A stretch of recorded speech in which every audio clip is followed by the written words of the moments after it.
my last name is Montgomery.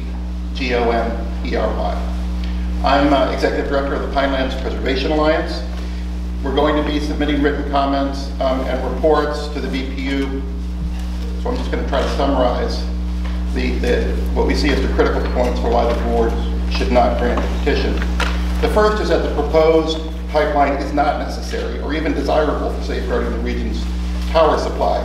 Generalities are easy, and we've heard a lot of generalities, but the independent evidence and the analyses shows that South Jersey's electrical supply does not depend on refueling the Inland at all. There's also no basis, there's no actual basis for concluding that a redundant gas supply is necessary here. People keep talking about Hurricane Sandy, which is obviously a red herring in this context. Hurricane Sandy had no effect on underground transmission lines.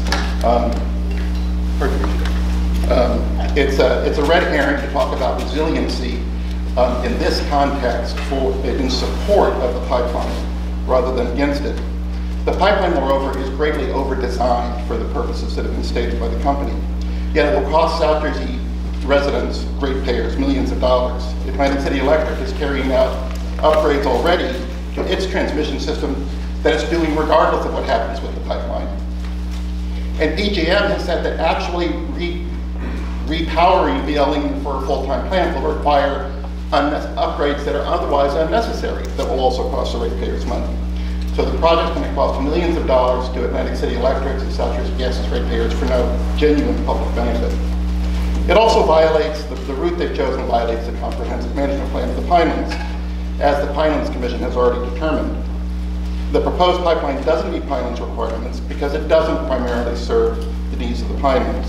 The BPU has already determined in its prior orders that most of the cost of the pipeline is dedicated to providing an alleged redundancy of service to South Jersey Gas's existing customers in Atlantic County, a theme that has been promoted by a number of the supporters of the pipeline. The vast majority of those customers live outside and are outside the Pinelands. The electricity the BLE power plant will generate will also not be dedicated to the Pinelands, as one of your representatives has already testified to the Pinelands Commission in one of its prior meetings before it took its vote in January 2014. So based on your prior orders, the testimony of your own people, to say nothing of the dozens of statements made by the Pinelands Commission staff and even by representatives of South Jersey Gas, the proposed route does not meet Pinelands standards. It raises significant environmental risks that can be avoided by either not building the pipeline or building it in a fashion that's compliant with Pinelands rules. It's also a bad investment due to the plant's location and the ongoing rise in sea levels and flooding events in this area. Rutgers University and NOAA projections for sea level rise show that the site of the plant will be subject to increasingly frequent and severe flooding. While the power plant may make short-term profits for its owners, it has no long-term future for supplying electricity in this region.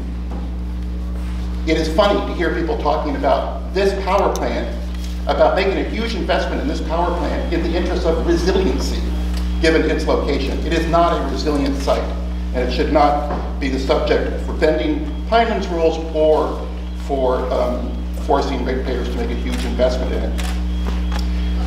The Board of Public Utilities also, we believe, cannot waive duly adopted ordinances, local ordinances, and procedures for review that are required by the Pinelands Protection Act, the Federal National Parks and Recreation Act of 1978, and the Comprehensive Management Plan. They are not in that category of municipal reviews that the municipal land use law can allow BPU to waive. They are required by the Pinelands laws and they're not subject to waiver. BPU also, we believe, lacks jurisdiction over this matter because South Jersey Gas has filed an appeal that is pending about this very pipeline in the appellate division of the Superior Court. And finally, the Pinelands Commission is now saying that the Board of Public Utilities will become the agency for deciding whether or not this project complies with Pinelands rules if the board grants this petition and preempts municipal approvals. That's a role I think BPU should avoid. We think the Commission's position is mistaken, but it is their position, and it would put BPU in a very awkward position. The BPU should avoid having to be the agency that determines whether the project complies with the Pinelands rules by denying the petition and allowing municipal review processes and Pinelands Commission review to proceed the way they always and normally would. For all of these reasons and more that we'll provide in written comments and reports, we ask that BPU deny the petition.